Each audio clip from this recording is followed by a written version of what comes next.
Good afternoon, and thank you for joining us today. I would like to welcome you to the FortneyScott briefing, DOL's proposed rule on independent contractors. This webinar will be recorded. I would want to address some preliminary items before we start today's briefing.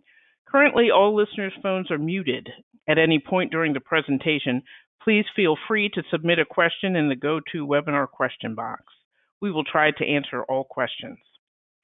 Today's webinar will discuss the Department of Labor's proposed independent contractor rule. After reviewing the recent different versions of independent contractor regulations, our speakers will discuss the factors the Biden DOL will use to determine who is an independent contractor and explain the impact this new regulation will have on employers and employees, especially those in the rapidly expanding gig economy.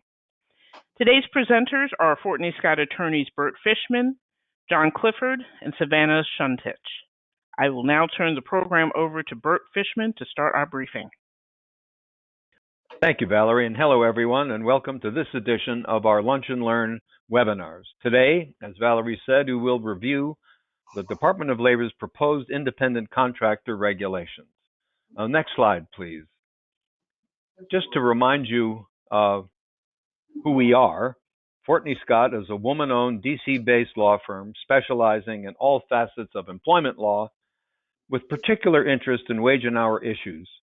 In addition to advising and representing employers facing audits by the Department of Labor's Wage and Hour Division and state and local agencies, we counsel clients with respect to policies and procedures to ensure FLSA compliance. We conduct wage and hour compliance self-audits on an attorney-client privilege basis. We counsel federal contractors on compliance with prevailing wage and benefit requirements of the Service Contract Act, the Davis-Bacon Act, and related prevailing wage acts. And of course, we provide training on compliance for clients with FLSA, SCA, DBA, the whole alphabet soup of employment law related to the wage and hour regulations. Next slide, please. As you can see, our agenda is straightforward and quite packed. We will begin with the discussing the proposed rule. We'll give you the background to the DOL's independent contractor test. We'll give you an overview of the proposed rule and present the key issues that these new proposed regulations present. Next slide.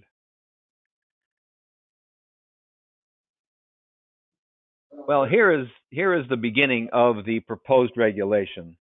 You know, the definition of independent contractor has been the subject of DOL interpretation for literally decades. Contractors enjoy independence, but they enjoy few of the rights and benefits of employees. They have no minimum wage, they have no overtime, no pension rights, no union rights. They don't even have protections of the federal civil rights laws, all of which has led to allegations of misclassification and claims of worker dissatisfaction. In the past decade or so, with the explosive growth of remote work and gig workers, independent contractor status has become one of the most important and controversial topics in workplace law. Virtually every business may be affected by these new proposed regulations, as this rule and its interpretation will play a role in determining who and how many people are hired, into what jobs, and with what legal protections. And drafting the right rule is not an easy job. Many of us remember that California tried to do it with a law, I think the infamous AB 5, and it created a chaotic situation with immediate amendments, immediate exceptions, rewrites, and finally a referendum altering and partially withdrawing it. So this webinar will review some of that history of independent contractor regulation and focus us on the DOL's latest effort on independent contractor rule. John, why don't you take us to the next slide and get us started? Sure. Thanks, Bert. And, you know, as you mentioned, for the reasons you just mentioned, and how important this issue is the independent contractor regulations are to the economy. This is something that many employers have been watching very closely.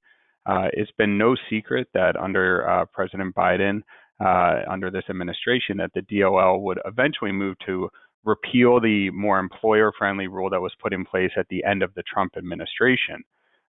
And what we've seen now on October 11th, the DOL finally announced that it would be publishing a notice of proposed rulemaking addressing the independent contractor classifications and the tests that would be applied for these classifications.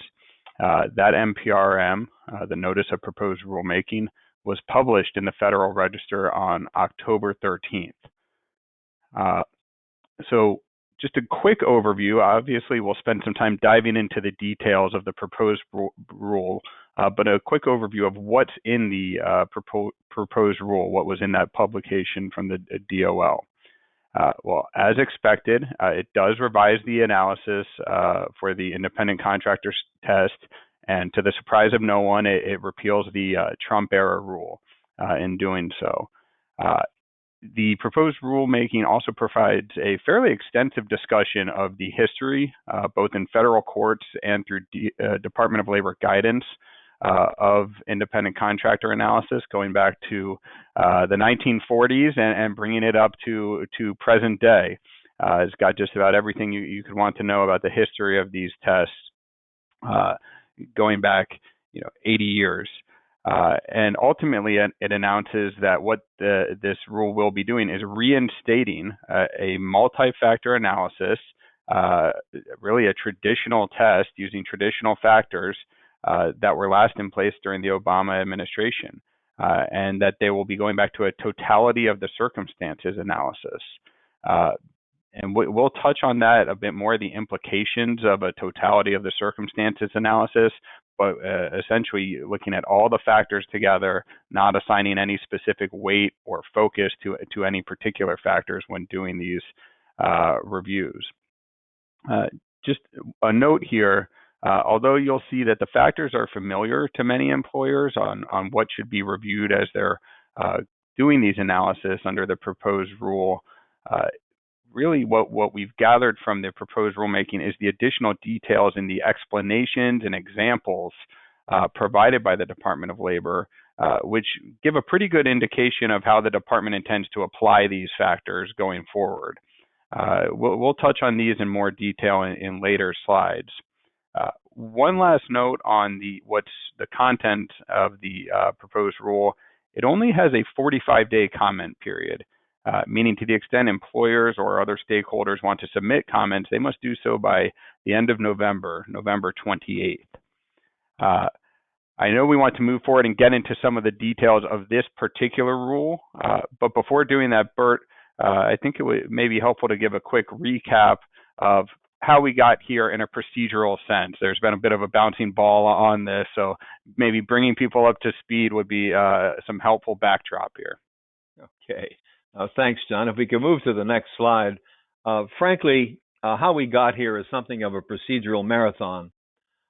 We've already mentioned the Obama administration issued a controversial guidance that sought to broaden the definition of employee. In January 2021, during the last days of the Trump administration, a new and different rule was published that was set to become effective in March of 2021. The new Biden administration quickly tried to rescind the Trump rule, but the next year, it took that long to litigate, in March 2022, a judge rejected the rescission efforts and ruled that the Trump regulation was in fact in effect. From that day to this, the Biden Department of Labor has been working to draft a new regulation, which brings us to today. Savannah, I hope you can give us some of the legal underpinnings of this new proposed rule. Absolutely, Bert. Thank you. So the test for determining if someone is properly classified as an independent contractor or an employee is called the economic realities test. And some version of this test has been in place since the 1940s. Perhaps we could go to the next slide, Valerie. Thank you. Essentially, what the economic realities test asks is the worker economically dependent on the employer, or are they economically independent and someone that should rightly be classified as an independent contractor? This basic question never really changes from court to court and from administration to administration. But what does change is how you arrive at the ultimate answer, what factors are weighed, and what weight is accorded each of those factors, right? And so on this slide, I'm not gonna read them to you, but we've listed some of the most common factors that are traditionally used in the economic realities test. So everyone can take a look there. I would add that there's one factor on the slide that is also considered significant and has been used by many courts, and that's the degree of the worker's independent business organization and operation. So what does that mean? Does the worker have their own LLC? Do they have an independent business license? Are they engaging in those types of activities that would suggest that they're actually in business for themselves and an independent contractor rather than an employee?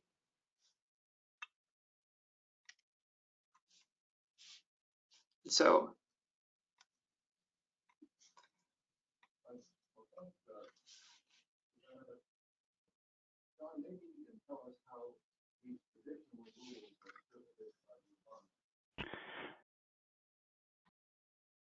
Sure. And Bert, I think we may have lost some audio there, but we can go on to the next slide here. And what we'd like to do, Savannah just brought us up to speed on the economic reality test. That's been in place since the 1940s, as she said, but bringing us up to a little more recent here, we wanted to touch base on going back to 2015, the rule that was in place under the Obama wage and hour division, and what that administration did is in 2015, there wasn't a rulemaking, but they issued an administrative interpretation. So this was sub-regulatory guidance.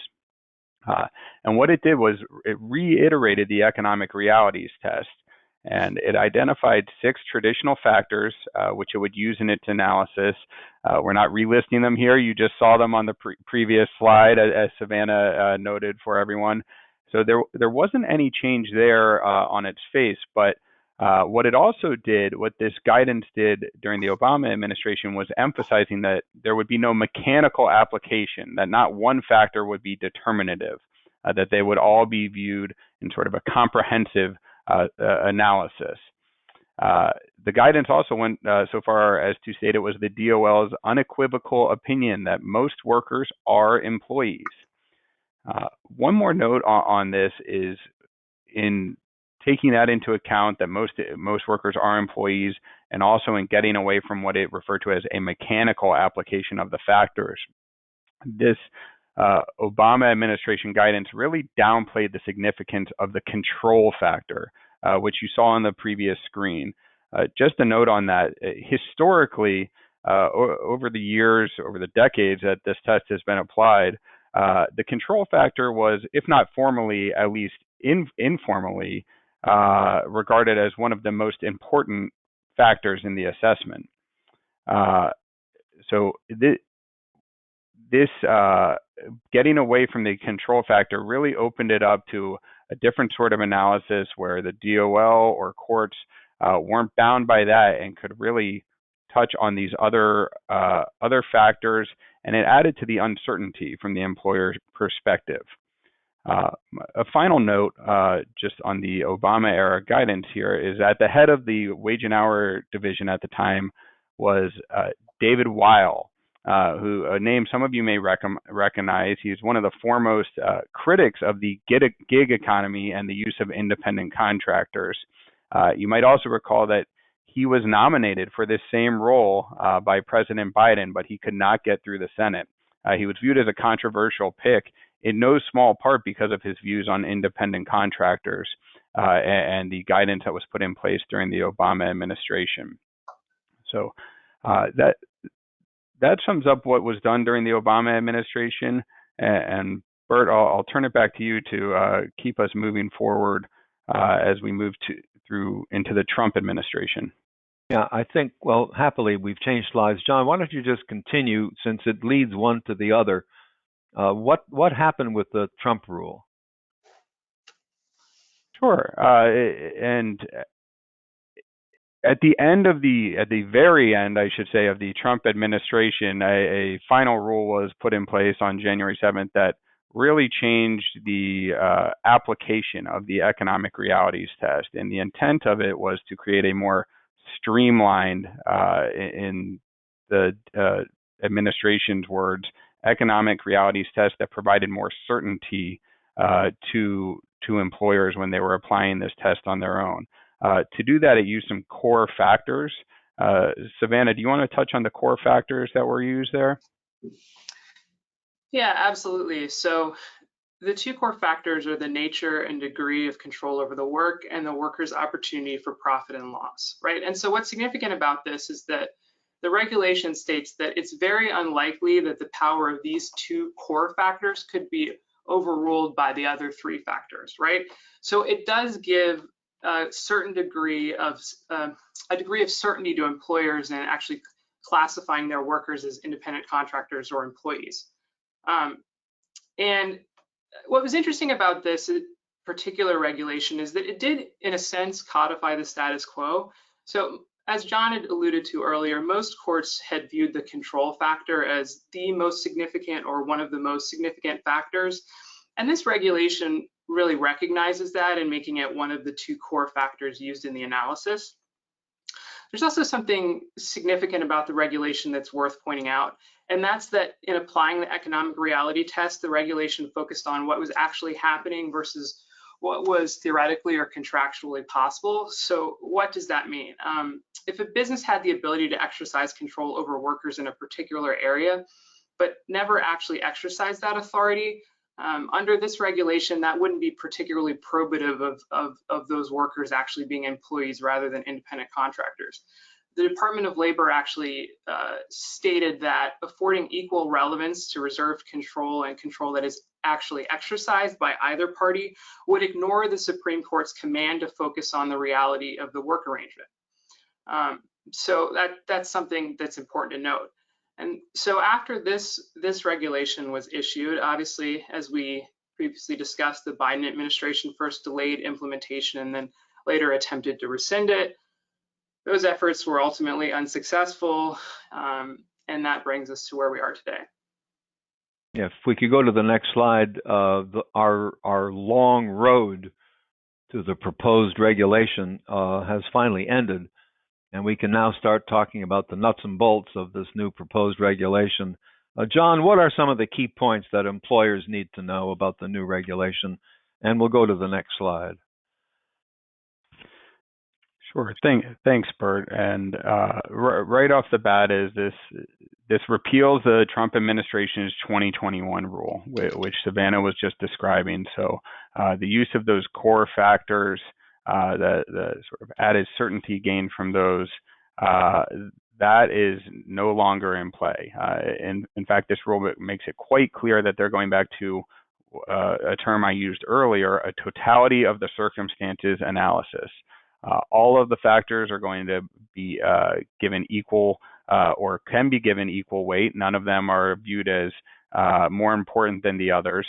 And the agency will take really a holistic view of the circumstances surrounding a contractor's work for a potential employer. Now, they do provide a list of factors to consider in this analysis. And for anyone expecting any great changes in the analysis here, they may be disappointed because you'll see that these are the same 6 factors which were in place during the Obama administration and which have been in place in some form or another for going back again to the 1940s. So these are the traditional factors for this analysis. But as we'll touch on, it's the explanation and examples provided by the agency here that really give some guidance and some signposts that there's going to be some potential changes in how these factors are applied. Beyond those 6 traditional factors, I do just want to note before we move on that a 7th factor included in the analysis is simply stated as quote unquote additional factors that may also be considered.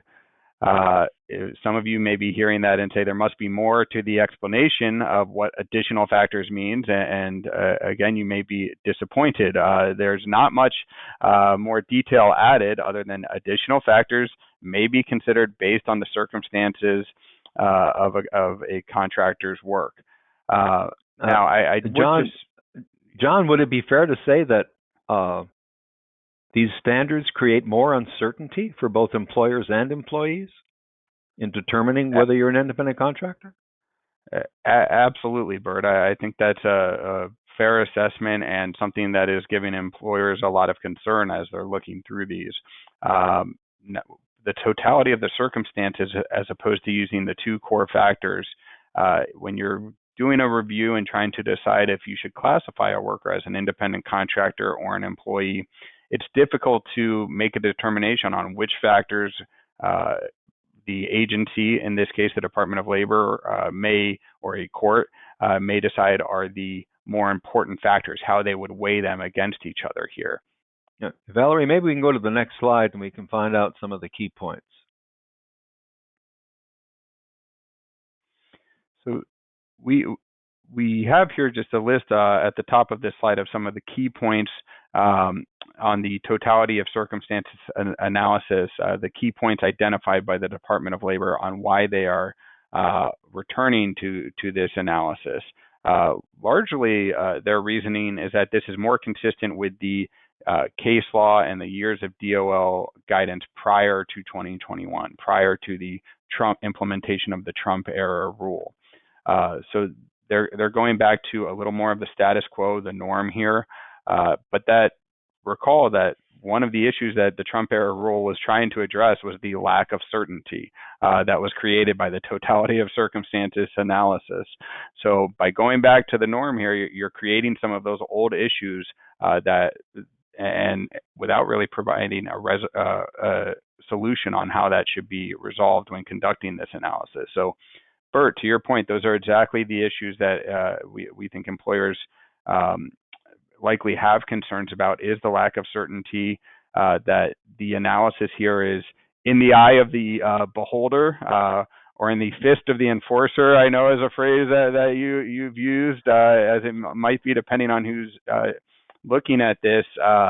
But importantly, of course, this could change the application of these factors, and how they're interpreted could change from administration to administration. And what we do know about the current administration is that they're making a point and a priority of protecting employees, and certainly it appears leaning towards finding that those employees or workers are, I don't want to say a default to employees over independent contractors, but certainly maybe a thumb on the scale in that direction. Well, thanks, John. But the department has done something to try to alleviate the ambiguity by identifying the factors that it will use. And Savannah, I hope on the next slide you can start us off on identifying those particular factors. Happily, Bert. So we're actually going to go through the factors in the order in which they appear in the regulation. So I'll just start with the first one that appears in the regulation, and that's the opportunity for profit and loss based upon managerial skill. So what does that mean? It's the notion that does the worker's exercise of managerial skill affect their economic success or failure in performing the work, right? And this factor appeared to some degree in the Trump administration's regulation, but the version in that regulation had a sort of a broader scope. It talked more generally about the worker's opportunity for profit or loss without confining it to this concept of managerial skill, right?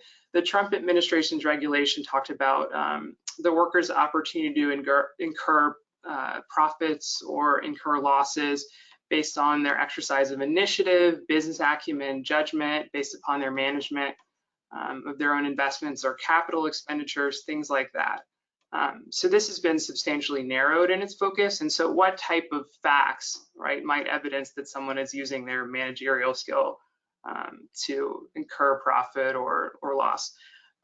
Things like, does the worker have the opportunity to set the price or the pay for the for the particular service, or to negotiate those things meaningfully. All of those things might suggest that the person is an independent contractor. And you see some of the factors on the slide. Another one is, do they have the ability to decline work or accept work? Or are they out there marketing or advertising their services, right? Are they a dog groomer that's advertising on Facebook to attract more canine clients, right? Things like that. And then another factor that we haven't put on the slide, but I think is also worth noting, and that's, does the worker go out and hire other workers or purchase materials and equipment, rent space for the work, right? Things like that would suggest that the person is functioning in a more entrepreneurial sphere rather than as an employee. Do they really have skin in the game? So that's how this factor will be evaluated. Some notable language that I think is worth taking a look at is this final bullet on the slide. The fact that a worker may earn less or more depending on how much or how fast they work does not support an independent contractor classification. Okay, why am I pointing this out? Well, I think, and perhaps my panelists will offer their thoughts on this, but that this is aimed directly at the Ubers and the Lyfts of the world, DoorDashes, so food delivery, ride-sharing apps, things like that. So the notion that you decided to work 2 more hours for Uber on a particular night, right? You drove 2 more hours and therefore you earn more money. They're saying that doesn't make you an independent contractor, right? But it does create a little bit of a contradiction in terms, because if you look at the bullets directly above, they say the ability to take on new work or decline new work, right, makes you more likely to be an independent contractor. But here, choosing to work longer and thus earn more doesn't make you an independent contractor, or would not necessarily lead to that conclusion, right? They try to square this circle in the proposed regulation. I don't know that they're ultimately successful, but the distinction they make is that if the worker doesn't really have a meaningful opportunity to set the price for their services or negotiate profit margins, things like that, that they're really more of an employee than an independent contractor. And working more, doing the same type of work doesn't necessarily make them an independent contractor. But it is inherently contradictory. No. John, perhaps we can look at the next slide and see if that methodology persists.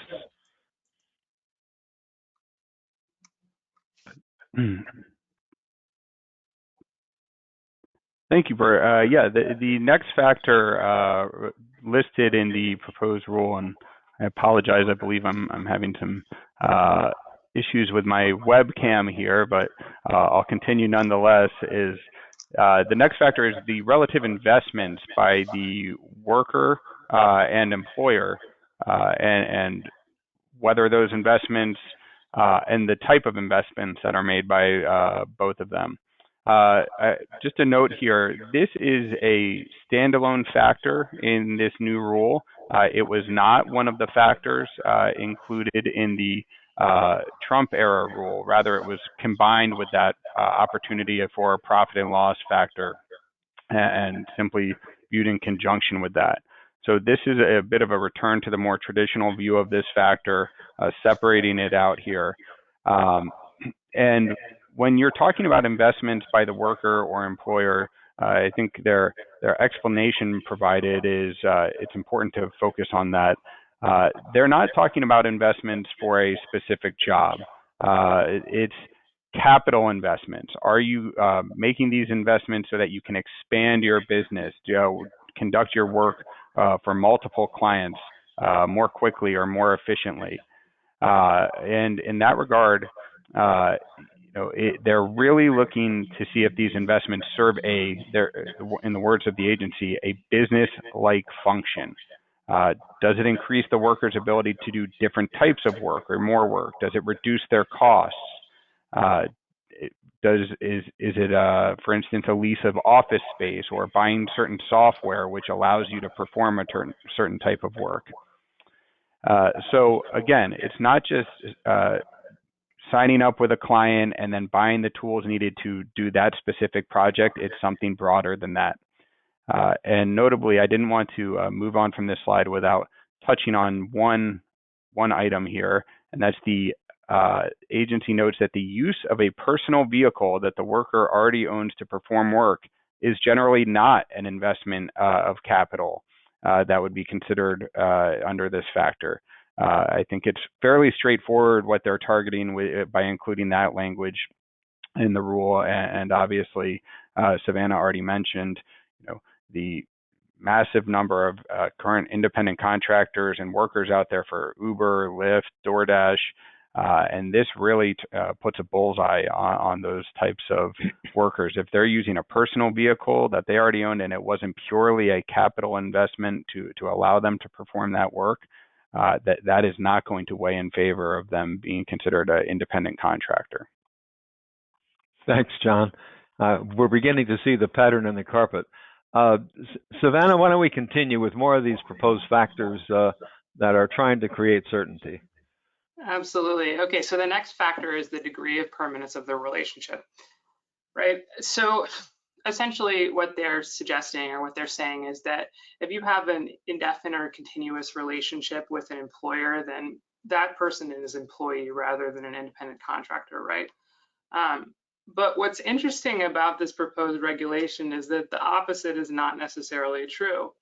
So look at the last bullet on the slide. A worker's lack of an indefinite or permanent relationship that results from operational characteristics that are unique or intrinsic to particular businesses or industries does not necessarily mean that the person is an independent contractor. So what does that mean? Well, I think the easiest example of this is your seasonal worker, right? If you work at an amusement park that's only open 5 months a year, right? Or maybe you pick a particular crop and that only happens 2 months a year, right? Things like that. They're saying that simply because the nature of the business is that it's only open 5 months a year or the picking season is only during a certain period, that doesn't necessarily make you an independent contractor. I would say that there is one notable difference, at least in the way that it seems that this will be applied based upon the text of the proposed regulation. So a version of this did exist in the Trump administration's independent contractor rule. But the way that it would be applied, it would certainly have the result of classifying many seasonal workers as as employees. But I think that this Biden administration rule would actually result in even more employees or even more workers being classified as employees. So they talk about, for example, travel nurses as a group of people that really should not be independent contractors.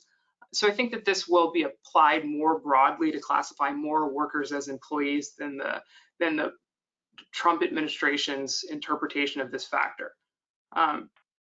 Another thing that's worth noting is this second bullet, a contract that is routinely or automatically renewed, indicates employee status. This is going to be a real problem for many businesses that essentially keep a number of independent contractors on retainer, because what this is saying is that those people are actually employees. So that's certainly something worth noting. Thanks, Savannah. And Savannah, just a note on that, I think it's important as we're looking at whether the contract that is routinely or automatically renewed, again, it seems that this rule is getting away from the actual practice of the parties and moving towards what the contract allows for. So even if the actual practice of the parties may be, short periods of work, non-permanent work, I think what we're seeing here is you need to take a close look at that contract and see if it allows for that continuous type of relationship, and could that be problematic?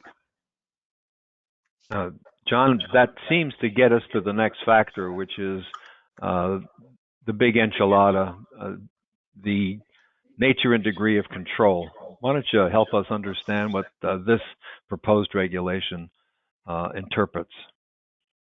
Right.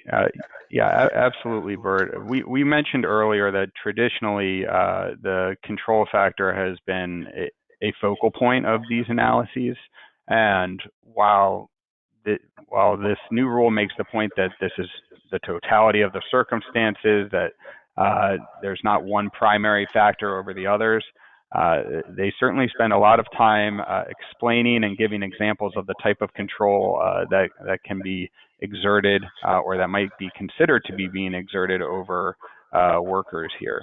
The first point right off the bat, and I was just touching on this, is that it not only looks at the practice of the employer and the worker, so it doesn't just look at is there actually being control exerted, but whether they have the ability to control the worker. Does the contract create that right? Do they have the contractual right to control the worker in certain ways?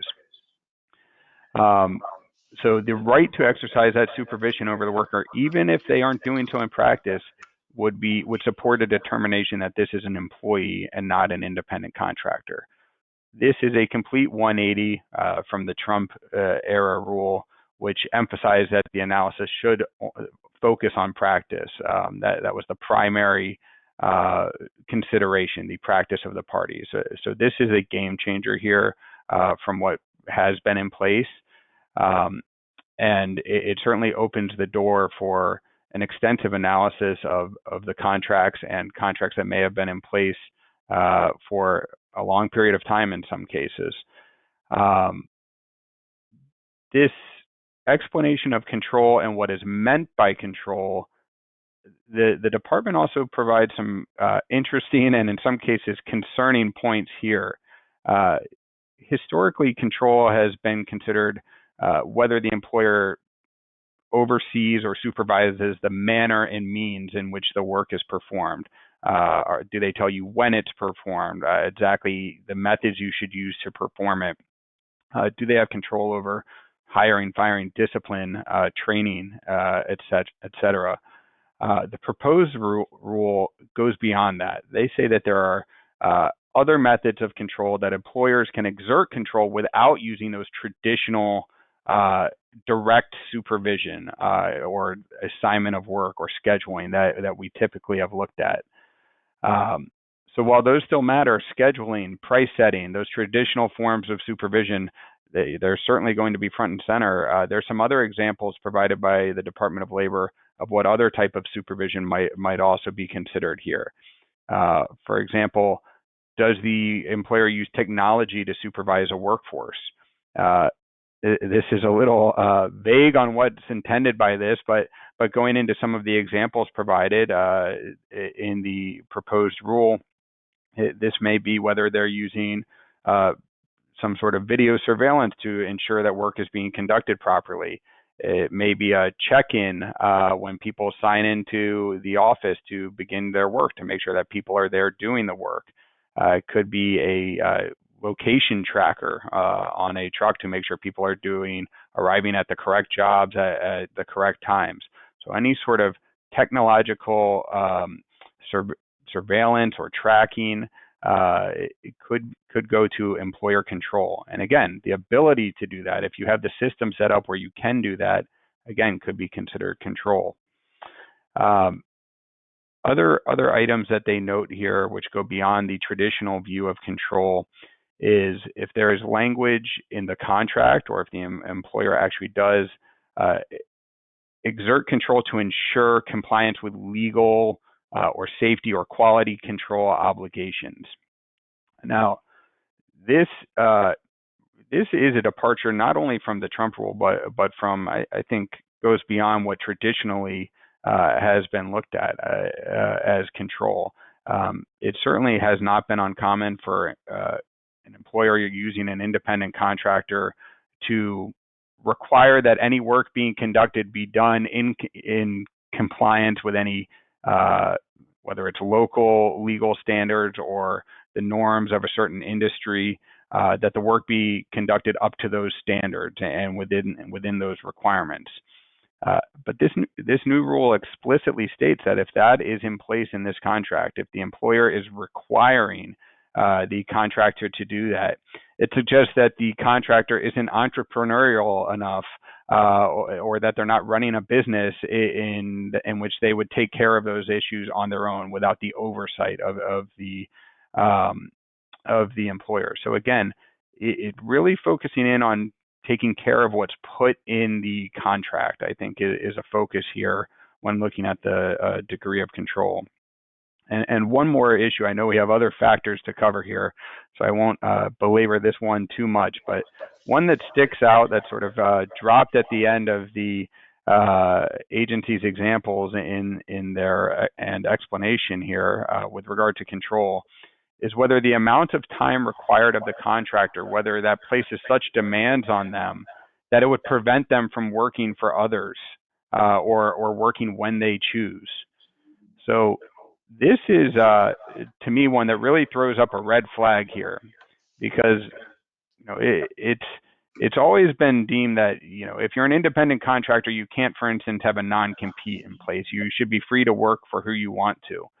But just simply saying that if you are working for one client so much, 8 hours a day or more, that you don't have time to work for someone else, that essentially restricts them and is an element of control.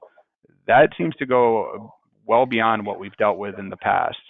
And I think it really does outline a trend that we're seeing here, is that it seems that the department and how they're interpreting these rules makes the assumption that all contractors out there, want to have as many clients as possible, and that it's simply not the case, that they could maybe just want to have one contract at a time, 8 hours a day with that contract. So, it's interesting they don't elaborate too much on that particular element.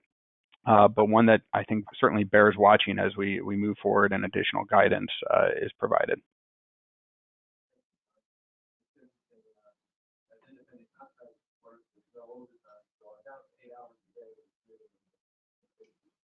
Bert, I think we may have lost your audio there for a second. But I can take the next Sorry, slide. I was just saying, John, since independent contractors don't get overtime, I doubt that 8 hours a day is the operative factor. Savannah, there are still more factors that there are a couple more that we ought to cover during this core of the webinar. So why don't you tell us about whether it's an integral part of the business? Absolutely, Bert.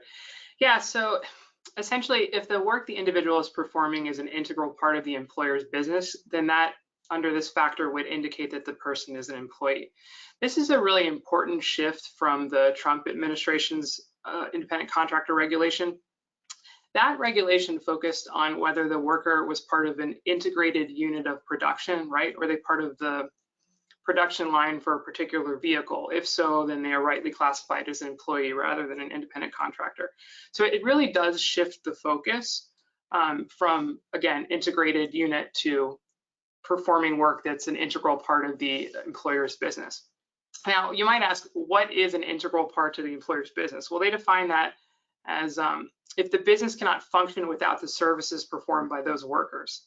And there's a little bit more in the way of explanation given that workers in this case are likely to be economically dependent because their work depends on the existence of the employer's principal business rather than having an independent business that would exist without the employer. They give an example in the proposed regulation that I think it's just very clear and easy, so I'll talk a little bit about it. They talk about a tomato farm, right? And so they're in the business of growing tomatoes, right? And so if the tomato farm hires workers to pick those tomatoes, then those workers are performing work that's integral to the business, right? They're a tomato farm. But if at the same time, the farm hires an accountant to file their yearly taxes, right? They're not in the business of taxes, right? That person is not integral to the business and so is rightly classified as an independent contractor. I think that just really makes this point very clear. And then another thing I note, this third bullet, the proposed rule states that if a business provides a product or service and the workers who are involved in making the product or service are integral, even if there are many of them, right? So this is I think this is actually the theme of the day at this point, but this is another point that seems directly aimed at Uber and Lyft and ride sharing, right? Because even though there are 50,000 other people that drive Uber, right? Because you are performing a service that is integral to the business, you should be classified as an employee rather than an independent contractor, even though you have 50,000 colleagues. So I think that's another significant point here. And I know that there's at least one more factor that we need to cover, so I'll pass it back to you, Bert. Okay, well, thank you. That's a very clear we finally got some clarity amidst this uncertainty. John, there's one more factor that the department has, not counting the additionals, which we can't cover because we don't know what they are. So why don't you explain the skill and initiative factor? Sure.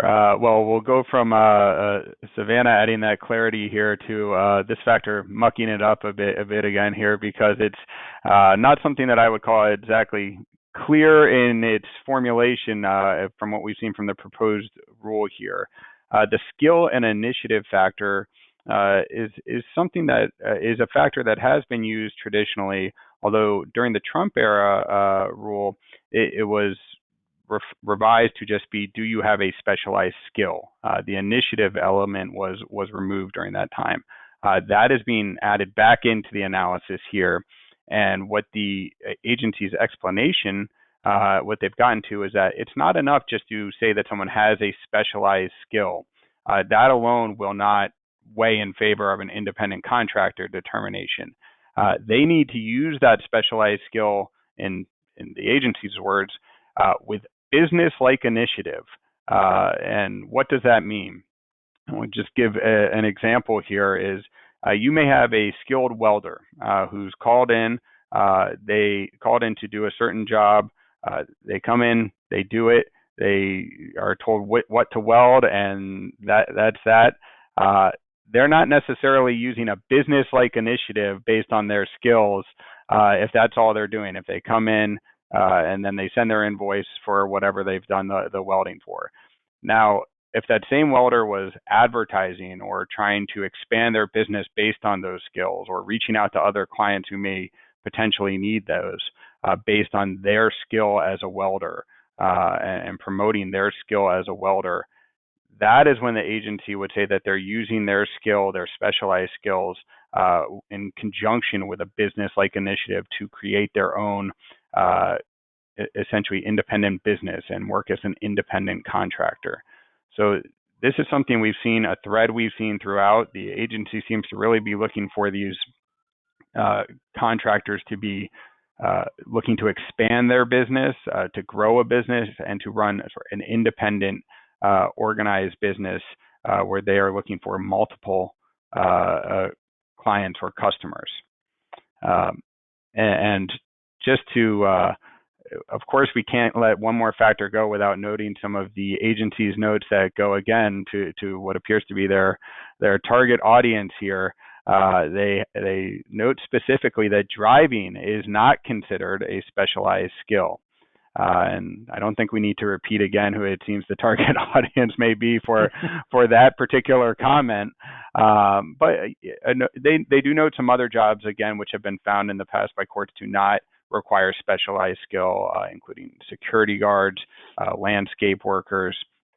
And with regard to drivers, there is some potential discussion there on whether you're talking about people who potentially have a commercial driver's license that may elevate that above something that's into more of a quote unquote specialized area. But it certainly seems that just if driving is what you're doing, if that is what you're adding here, that's not going to be enough under the agency's view to weigh in favor of a contractor finding for this factor. Again, this is just one of the factors. The fact that you may not have a specialized skill does not mean you cannot be an independent contractor, but it does mean that this factor you will not be able to satisfy this one factor here. Thank you, John. If we could move to the next slide, I'd like to kind of open the floor to your thoughts, Savannah and John, as to the department has gone to great length, 184 pages of length, to try to say that these rules return to a traditional pattern, that they are trying not to put their thumb on the scale, that they want to play it straight and consistent with how the law has been interpreted in the past. What is your views? I mean, we've heard some of them. What is your views as to what the impact of these proposed rules will be if and when they become effective? Savannah, what do you have any thoughts on that? And John, I hope you can follow up. Well, I'll take the safest course of action, which is to hedge. I think that there's still a lot we don't know here, right? We're still in the 45-day regulatory comment period. It may change to some degree by the time the final regulation is issued. And then also, when courts get a hold of this test, we don't know how they're going to apply the factors and what the end result will be. So I think it remains to be seen, but my colleague, Mr. Clifford, maybe have a different view. Don, any thoughts? No, I agree. There is a lot that remains to be seen, but I think to counter the Bert, to your point, the agency seems to trying to be comforting people to say there's no need for uncertainty, and this shouldn't have any significant impact on or change classifications, especially for people who are properly classified before the Trump era rule. But a note on that, especially with the additional explanations here, is I think it raises or puts a premium on going back and reviewing the contracts and what is in the contracts. It's not enough just to be having your adjusting how you're practicing or how you interact with your independent contractors. If you've had a contract in place, whether it be since 2000, similar to what it was in 2015, or under the Trump era rule, the fact is, if that contract doesn't align with what the agency's factors are or appear to be going forward, and their interpretation of what those factors are, that could be an issue going forward, even if your practice aligns with the factors. So I do think that element of reserved control, the ability of the agency to look to what the contract says versus the actual practice of the parties, it should, at the very least, create some level of uncertainty, but should prompt employers to take a close look at any contracts they have in place to see if there's any language in there that might not reflect what's actually happening between them and their independent contractors. And we've all been told from the beginning of time that personnel are policy, and we have to remember which Department of Labor will be enforcing these rules if and when they become final.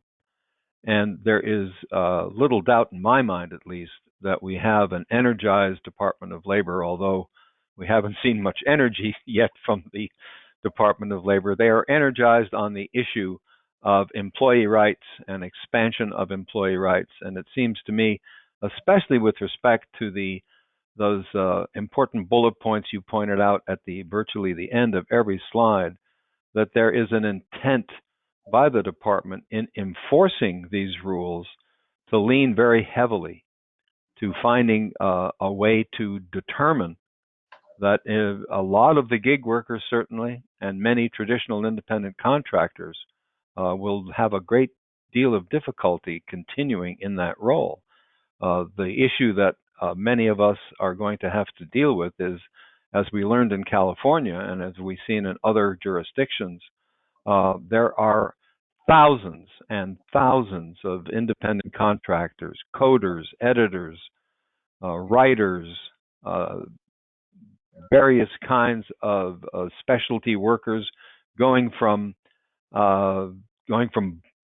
barbers to all the way up to the most sophisticated financial consultants, all of whom treasure their independence and who don't think that the government is doing them a favor by reducing their opportunities to be independent and to work under the what they would see as the strictures of employment.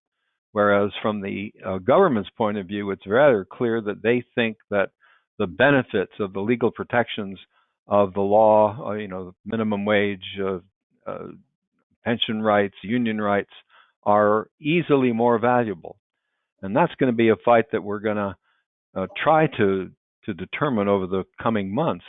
And one of the efforts in some of the states is to find a way of providing some of those elements of legal protection to, let's just use gig workers for a collective general, for all of these independent contractors, without demanding that they become full-fledged employees. And whether this or any administration can walk that tightrope remains to be seen. It has not been done successfully since. We did have one question in the few minutes that we have remaining, and that is whether what you think the course of litigation challenging these rules will be in light of the recent Supreme Court's rulings limiting the authority of agencies to regulate. John, Savannah, anybody have an answer to that impossible question? I'm happy to opine on this topic. We'll see if Give it a shot. Well, I mean, last term we saw the court strike down regulations, right? West Virginia v. EPA, a regulation under the Clean Air Act went down. The vaccine mandates, right? That was another regulation that got thrown out by this court. So I think that there will be some parties that are tempted to challenge the validity of this particular regulation under the FLSA. Tell me where in the FLSA the phrase independent contractor appears, because it does not. So there may be some legal challenges to the Department of Labor's authority to issue a regulation on this topic out of a belief that the current court would be receptive to that challenge. Now, I'm not saying that that would ultimately be successful. I'm just saying that that's a possibility. Well, thank you. Thank you, John. Thank you, Savannah. I can see we are coming almost perfectly to the end of our hour. Thank everyone for joining us. This was a very complicated and I know fact-filled webinar. Thank you all for attending. If those of you who have sent questions we can't get to, I promise that we will respond to them as we can.